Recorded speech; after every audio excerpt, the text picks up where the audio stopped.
उन्हीं ने हमारे पास तुमको भेजा है। तो भगवान कहते हैं कि देखो, अगर भाभी ने भेजा है तो कुछ ना कुछ जरूर दिया होगा हमको खाने के लिए। और सुदामा जी अपना हाथ दबाए चले जा रहे हैं, जिसमें वह सुशीला भाभी ने कुछ प्रसाद दिया है। तो भगवान ने कहा कि देखो, लगता है कि आपके हाथ में दर्द है और हम तभी से पैर दबाते हुए जा रहे हैं। तो भगवान मानो कहते हैं कि आप हमारा स्वभाव भूल गए हैं, हमारा स्वभाव आपको याद नहीं है। तो पुनः मैं अपना स्वभाव आपको बता रहा हूँ।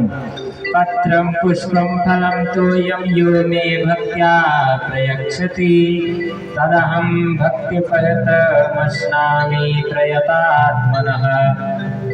भगवान अपने स्वभाव को बताते हैं, मित्र मैं पदार्थ का भूखा नहीं हूँ, मैं तो केवल भाव का भूखा हूँ। भाव से हमारे भक्त अगर पत्र को अर्पण कर दे तो मैं पत्र ही ग्रहण कर लेता हूँ। पुष्प अगर ग्रहण दे देते हैं तो मैं पुष्प ही, जल ही अगर कुछ नहीं है तो जल ही हमको अर्पण कर दें। लेकिन शायद तुम हमारा स्वभाव भूल गए हो। तो भगवान ने जबरदस्ती कांख में दबाए हुए उस चावल को छीन लिया है। स्वयं जहार किमिदमिति पृथक तंडुलान।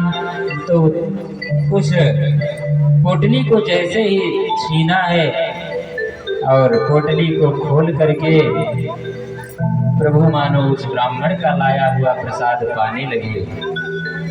इतमुष्टिम सकृत जग्वादतीय जगमुमाद दे। कहते हैं कि प्रभु ने एक मुट्ठी चावल को अपने श्री मुख में डाला है और संकल्प किया है कि इस तंडुल के बदले सुदामा जी को मैं स्वर्गलोक का सारा साम्राज्य प्रदान करता हूँ। द्वितीय मुट्ठी जैसे ही खाने चले हैं, रुक्मिणी मैया ने आकर के छीन लिया है।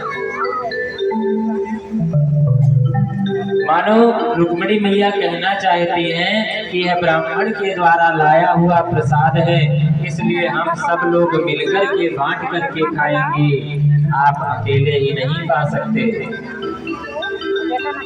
अथवा संत भाव देते हैं कि चावल कच्चे हैं और हो सकता है कि अगर प्रभु अकेले ही पालें तो पेट खराब हो।